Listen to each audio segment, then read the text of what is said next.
नमस्कार, स्वागत है आपका गोदान के 26वें भाग में। तो चलिए शुरू करते हैं। लाला पटेश्वरी पटवारी समुदाय के सद्गुणों के साक्षात अवतार थे। वह यह ना देख सकते थे कि कोई आसामी अपने भाई की इंच भर भी जमीन दबा ले, ना वह यह देख सकते थे कि आसामी किसी महाजन के रुपए दबा ले। गांव के समस्त प्राणियों के हितों की रक्षा करना उनका परम धर्म था।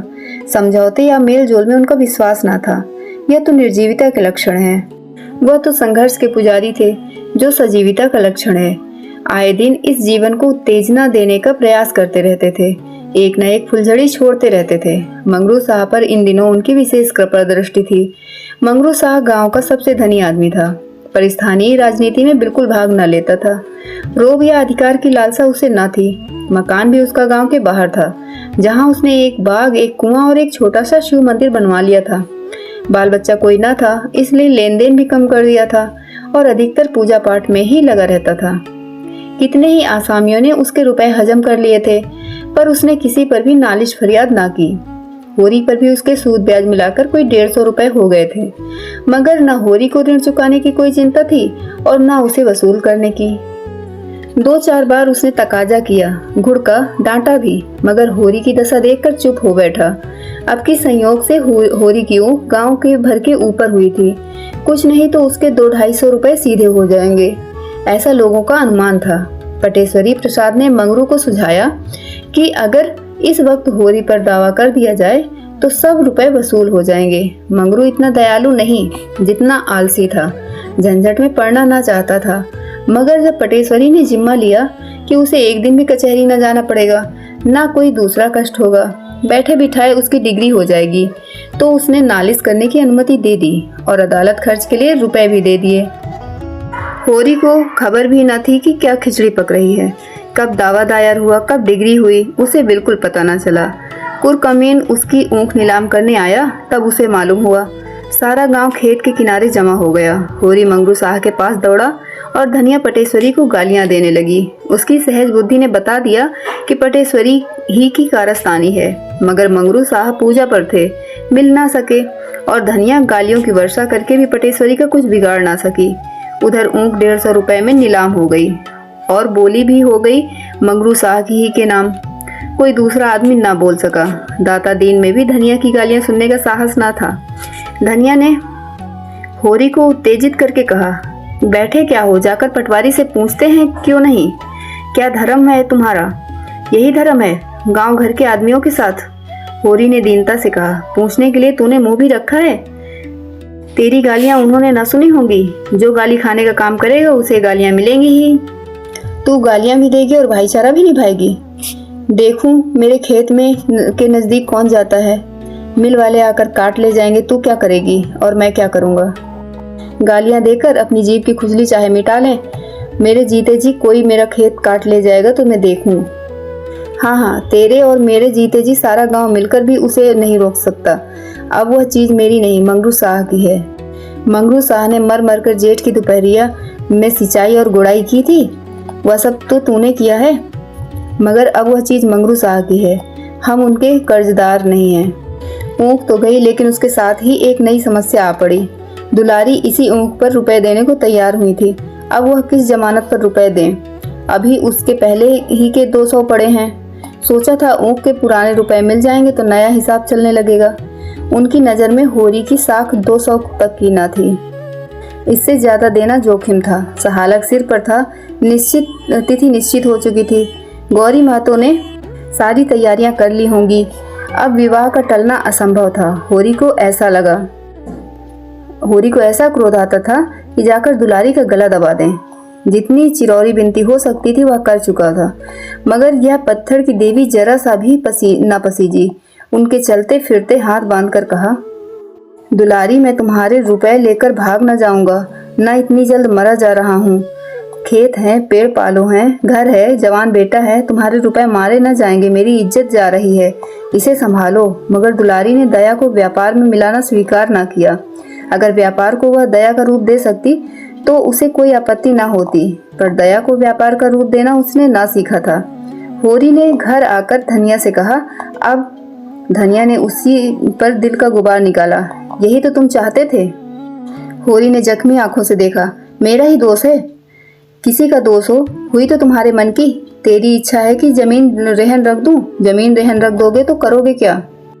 मगर जमीन दोनों को एक सी प्यारी थी। उसी पर तो उनकी इज्जत और आबरू अवलंबित थी। जिसके पास जमीन नहीं है वह गृहस्थ नहीं, मजूर है। होरी ने जवाब न पाकर पूछा, तो क्या कहती है? धनिया ने आहत कंठ से कहा, कहना क्या है? गौरी बारात लेकर आएंगे, 1 जून खिला देना, सवेरी बेटी विदा कर देना। दुनिया हंसेगी, हंस ले। भगवान की यही इच्छा है कि हमारी नाक कटे, मुंह में कालिख लगे, तो हम क्या करेंगे? सहसा नोहरी चुंदरी पहने सामने से जाती हुई दिखाई दी। होरी को देखते ही उसने जरा सा घूंघट निकाल लिया। उससे समधी का नाता मानती थी। धनिया से उसका परिचय हो चुका था। उसने पुकारा, आज किधर चली समधिन? आओ बैठो। नोहरी ने दिग्विजय कर लिया था और अब जनमत को अपने पक्ष में बटोर लेने का प्रयास कर रही थी। आकर खड़ी हो गई। धनिया ने उसे सिर से पांव तक आलोचना की दृष्टि से देखकर कहा, आज इधर कैसे भूल पड़ी? नोहरी ने कातर स्वर में कहा, ऐसे ही तुम लोगों से मिलने चली आई। बिटिया का ब्याह कब है? धनिया संदिग्ध भाव से बोली, भगवान के अधीन है, जब हो जाए। इसी सहालग में होगा। तिथि ठीक हो गई है। हाँ, तिथि तो ठीक हो गई है, मुझे भी न्योता देना। तुम्हारी तो लड़की है, न्योता कैसा? दहेज का सामान तो मंगवा लिया होगा, जरा मैं भी देखूं। धनिया असमंजस में पड़ी, क्या कहे। होरी ने उसे संभाला, अभी तो कोई सामान नहीं मंगवाया, और सामान क्या करना है, कुछ कन्या तो देना है। नोहरी ने अविश्वास भरी आंखों से देखा, कुछ कन्या क्यों दोगे महतो? पहली बेटी है, दिल खोल कर करो। होरी हंसा, मानो कह रहा हो, तुम्हें चारों ओर हरा हरा दिखाई देता होगा, यहाँ तो सूखा पड़ा हुआ है। रुपए पैसे की तंगी है, क्या खोल कर करूं? तुमसे कौन पर्दा है? बेटा कमाता है, तुम कमाते हो, फिर भी रुपए पैसे की तंगी?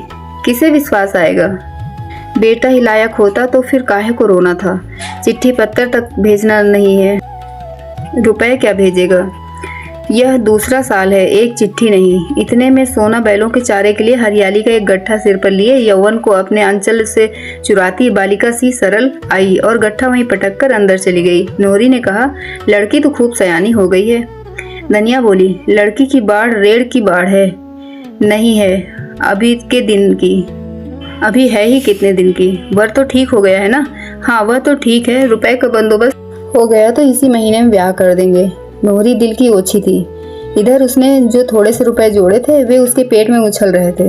अगर वह सोना के ब्याह के लिए कुछ रुपए दे दे तो कितना यश मिलेगा। सारे गांव में उसकी चर्चा हो जाएगी।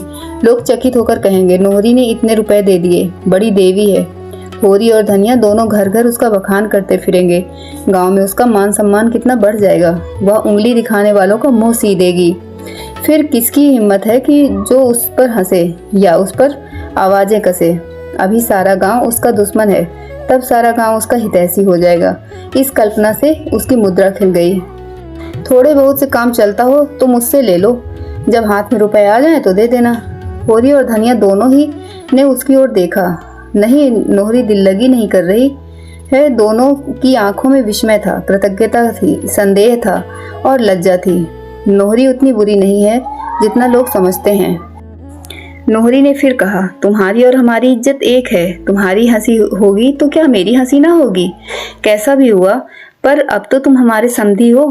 होरी ने सकुचाते हुए कहा, तुम्हारे रुपए तो घर में ही हैं, जब काम पड़ेगा ले लेंगे।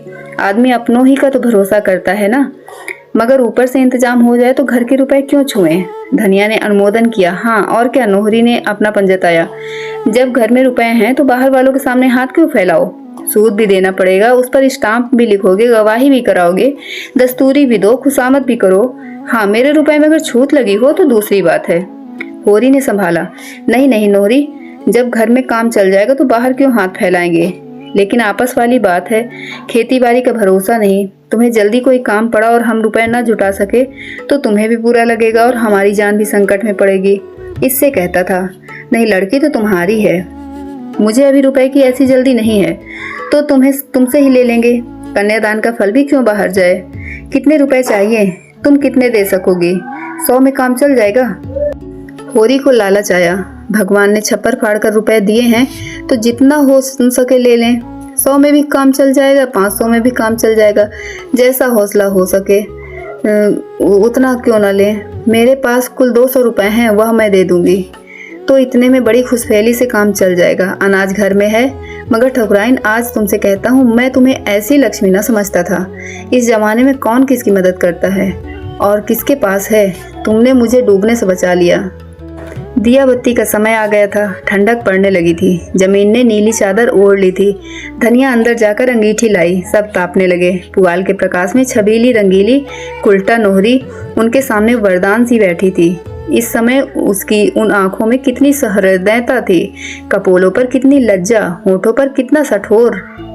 कुछ देर तक इधर उधर की बातें करके नोहरी उठ खड़ी हुई और यह कहती हुई घर चली, अब देर हो रही है, कल तुम्हें आकर रुपए ले लेना। मैं तो चलो मैं तुम्हें पहुंचा दूं। नहीं नहीं, तुम बैठो, मैं चली जाऊंगी।